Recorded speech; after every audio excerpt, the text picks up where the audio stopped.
Salam usneno nokangit. Terima kasih Bapak Mama, saudara-saudari yang saya kasihi dalam Tuhan kita Yesus Kristus. Tema yang akan kita renungkan bersama pada pagi hari ini yaitu kuasa Roh Kudus bagi dunia yang luka. Sekali lagi, kuasa Roh Kudus bagi dunia yang luka. Bapak Mama, saudara-saudari yang saya kasihi dalam Tuhan kita Yesus Kristus, hari ini kita merayakan Hari Pentakosta, hari ke-50 atau biasa kita kenal keturunan Roh Kudus. Dalam mensyukuri akan kebaikan Tuhan dalam kehidupan kita, maka tema ini disodorkan bagi kita untuk kita renungkan bersama. Bapak Mama, kalimat dunia yang luka dalam tema hari ini merujuk pada keadaan fisik dunia yang luka karena ulah kita atau karena ulah manusia. Dunia ciptaan Allah yang rusak akibat keserakahan manusia, akibat ambisi dan egoisme serta hilangnya rasa cinta dan kepedulian kita terhadap bumi tempat kita berpijak. Bapak Mama, kebiasaan contoh-contoh itu nyata dalam kehidupan kita. Contohnya, kebiasaan buang sampah tidak pada tempatnya. Yang berikut, memotong hutan, menebang pohon, bahkan sampai saluran air yang di bawahnya masih ada orang mandi. Para petani bekerja pun kita buat jadi WC. Dan jadikan saluran air itu sebagai tempat membuang kotoran kita. Bapak Mama, bumi terluka juga karena manusianya menderita akibat perang di mana-mana. Perpecahan terjadi bahkan sampai dalam persekutuan jemaat dan juga dalam keluarga-keluarga Kristen. Ketidakadilan terjadi di mana-mana. Bahkan di tempat yang seharusnya keadilan itu tumbuh dan berkembang, yaitu dalam hati orang-orang Kristen, dalam rumah tangga Kristen, dan dalam persekutuan tubuh Kristus. Ada luka oleh karena kemiskinan, oleh karena bencana alam, oleh kehilangan, oleh pengkhianatan, bahkan oleh rasa takut kepada masa depan karena ketidakpastian pekerjaan dan juga penghasilan. Hal-hal itulah yang selalu membuat kita terluka. Tapi kadang kita tidak menyadari bahwa kita terluka, tapi juga kita melukai orang lain, bahkan alam ini. Bapak Mama, di tengah luka dunia seperti ini, kisah para rasul ini memberi suatu kepastian bahwa Allah tidak meninggalkan dunia yang terluka ini. Bahkan sejak dahulu Allah telah mengaruniakan Roh Kudus untuk memenuhi hati manusia, agar manusia itu dikuatkan dan dipulihkan untuk menguatkan dan memulihkan alam semesta dan juga sesama manusia. Bapak Mama, saudara-saudari yang saya kasihi dalam Tuhan, Pentakosta tidak hanya tentang bagaimana Roh Kudus turun ke dunia,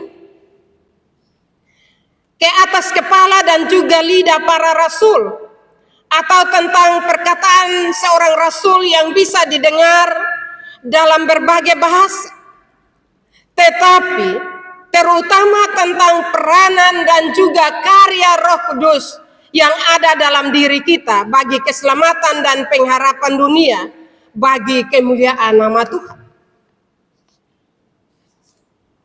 Ayat yang pertama dari pembacaan Alkitab ini, Bapak Mama, memberi kesan bahwa saat Roh Kudus itu turun, murid-murid tidak sementara ada dalam kondisi baik-baik saja, Bapak Mama. yaitu mereka berani dan optimis untuk menghadapi masa depan. Mereka sementara berada dalam masa yang berat. Mereka hidup dalam tekanan. Kenapa Bapak Mama? Karena difitnah mencuri mayat Tuhan Yesus. Akibatnya mereka selalu hidup dalam tekanan dan juga ketidakbebasan untuk bertindak dan bergaul bebas. Mereka dalam keadaan takut dan juga bingung. Tidak tahu mau buat apa Bapak Mama. Karena mereka juga takut dengan para serdadu. Apakah mereka harus kembali menjadi penjala ikan atau berjalan sebagai penjala manusia? Para rasul itu berkumpul di suatu rumah bukan karena sudah siap mengubah luka dunia ini menjadi lebih baik, tetapi karena mereka juga sementara terluka dalam penantian akan janji Tuhan.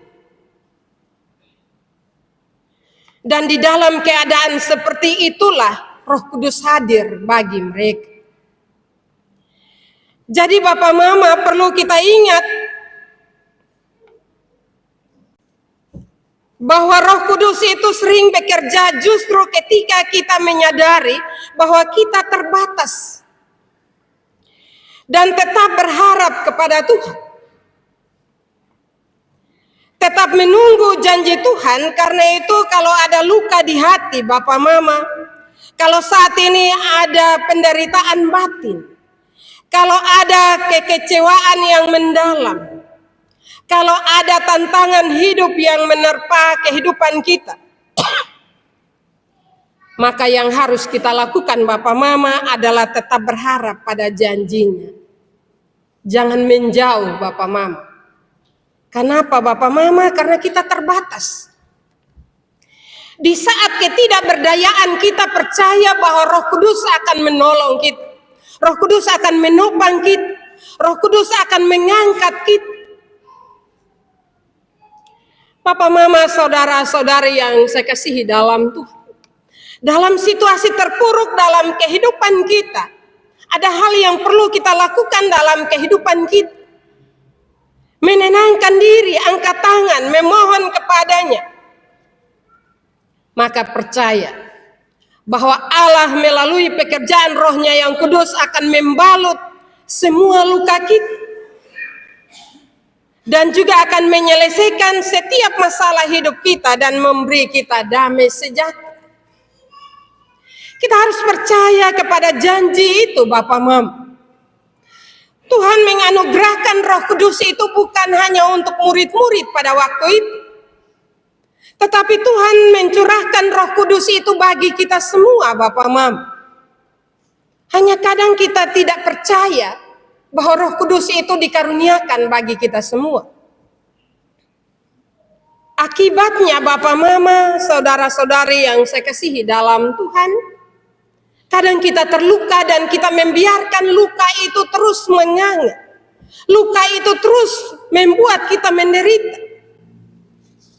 Padahal Roh Kudus hadir di dunia ini dalam kehidupan kita untuk menyembuhkan luka-luka kita.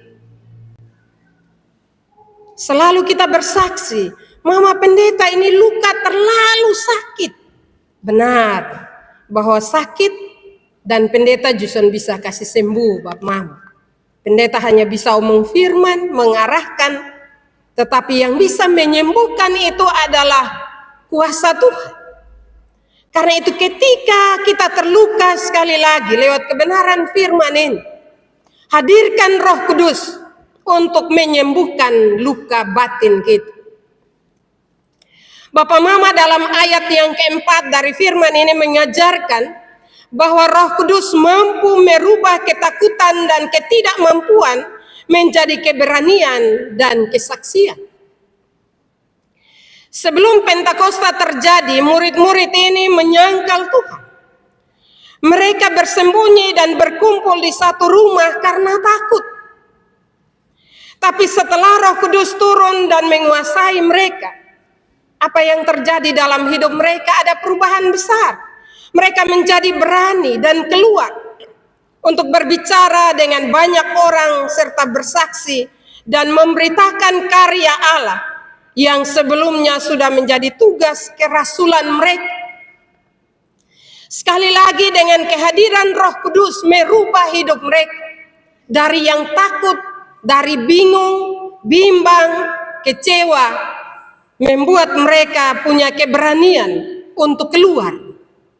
Mereka berani tidak di tempat saja Bapak Mama, tetapi mereka berani keluar dari zona nyaman mereka, yaitu ketakutan itu, dan memberitakan karya keselamatan kepada banyak orang. Bapak Mama, saudara-saudara yang saya kasihi dalam Tuhan kita Yesus Kristus. Jadi kalau kita mau agar luka di hati kita, luka dalam keluarga kita, luka dalam gereja kita, atau luka dunia ini sembuh, maka satu-satunya cara adalah undanglah Roh Kudus itu bekerja dalam hati kita. Jangan undang orang lain Bapak Mama, tapi undanglah Roh Kudus hadir dalam kehidupan kita. Karena percaya bahwa ketika Roh Kudus hadir dalam kehidupan kita, penyembuhan itu total Bapak Mama. Tapi kalau Roh Kudus tidak ada dalam hati kita, kita akan bilang begini, di muka besenyum, malu sontau bepung hati. Kalau demikian Bapak Mama, kita belum percaya penuh kepada pekerjaan Roh Kudus. Kalau kita percaya dan mengundang Roh Kudus ada dalam hati kita, maka luka sebesar apapun, luka itu akan tertutup, luka itu akan sembuh, dan luka itu tidak akan mempengaruhi pola pikir kita, perilaku kita dalam kehidupan baik suami istri, keluarga, berjemaat, dan juga bermasyarakat. Karena itu Bapak Mama, saudara-saudara yang saya kasihi dalam Tuhan kita Yesus Kristus, hati yang hancur, keluarga yang terpecah, persekutuan yang mulai retak, atau dunia yang terluka, itu membutuhkan orang-orang yang berani untuk menghadirkan kasih Allah di tengah-tengah situasi yang penuh luka itu. Dunia yang terluka membutuhkan orang-orang yang hidup dalam tuntunan Roh Kudus. Karena kehadiran Roh Kudus dapat membawa kuasa untuk tetap mengampuni walaupun sementara terluka. Karena itu Bapak Mama, sekali lagi, kalau merasa terluka, maka jangan simpan itu luka Bapak Mama. Kita tahu toh Bapak Mama, kalau ketong pun tangan luka, kalau ketong sonai obati, itu akan membuat kita terkurung dalam berbagai hal, dalam pengertian bahwa kita tidak bisa bebas untuk melakukan satu pekerjaan pun. Kenapa? Karena tangan itu terlalu sakit dengan luka yang tidak kita obati. Karena itu marilah Bapak Mama, saudara-saudara, walaupun kita terluka, tapi sekali lagi, berilah hati, bukalah hati untuk Roh Kudus menguasai, sehingga Roh Kudus menyembuhkan luka-luka kita, agar kita tetap saling melayani satu dengan yang lainnya. Walaupun kadang kita lelah, tetapi marilah kita berharap agar keadaan kita tidak mempersulit kita, tetapi dengan berharap kepada Roh Kudus, kepada Tuhan, lewat kuasa Roh-Nya yang kudus, memberi kita kemampuan dan juga menyembuhkan luka kita untuk kita bisa bebas melakukan berbagai aktivitas di dalam menjalani hidup yang Tuhan masih beri. Bapak Mama, dengan renungan firman Tuhan pada pagi hari ini, ada beberapa pertanyaan yang saya akan sampaikan untuk kita renungkan bersama. Luka apakah yang ada dalam diri kita saat ini? Sakit hatikah? Ejekankah? Penindasankah? Kekurangankah? Kehilangan harapan akan masa depankah? Kalau itu Bapak Mama menyesakkan hatimu dan melukai hidupmu, maka tetaplah berharap. Angkat tangan di hadapan Tuhan dan dalam doamu, biarkan Roh Kudus menguasai hidupmu, maka pertolongan Tuhan akan terlaksana dalam kehidupan kita setiap hari. Apapun soal kita, apapun masalah hidup kita, berdoalah, angkat tangan kepada Tuhan, minta pertolongan Tuhan. Dalam situasi yang demikian, jangan kita berpikir bahwa kita sendiri. Tidak, Bapak Mama. Tuhan ada bersama-sama dengan kita. Karena janjinya tidak pernah luntur dalam hidup kita. Kita mungkin bisa mengingkari janji-janji kita, tetapi janji Tuhan dalam hidup kita, Dia tidak pernah ingkar janji. Karena itu marilah dalam pergumulan hidup kita saat ini, berbagai kemahalan ada, membuat banyak ibu-ibu, membuat kita semua pikiran. Dengan uang yang sekian, apa yang harus kita lakukan? Berdoalah. Berharaplah kepada Tuhan, maka pasti Tuhan akan memberi jalan keluar bagi kita. Tuhan akan menguatkan kita lewat kuasa Roh-Nya yang kudus. Sehingga kita tidak terpuruk atau kita tidak fokus kepada kekurangan penderitaan kita. Tetapi ketika kita fokus kepada Tuhan Yesus, maka melalui Roh-Nya yang kudus akan menolong kita. Akan memampukan kita untuk menghadapi dunia yang mungkin menurut kita dunia ini jahat. Tetapi justru dalam dunia yang jahat itu, kita ditempatkan untuk menerangi yang gelap itu menjadi terang. Dan itu menjadi tugas kita semua. Karena itu marilah kita kembali merenungkan firman ini dan mengaplikasikan dalam kehidupan keseharian kita. Firman Tuhan memberkati kita pada pagi hari ini. Amin.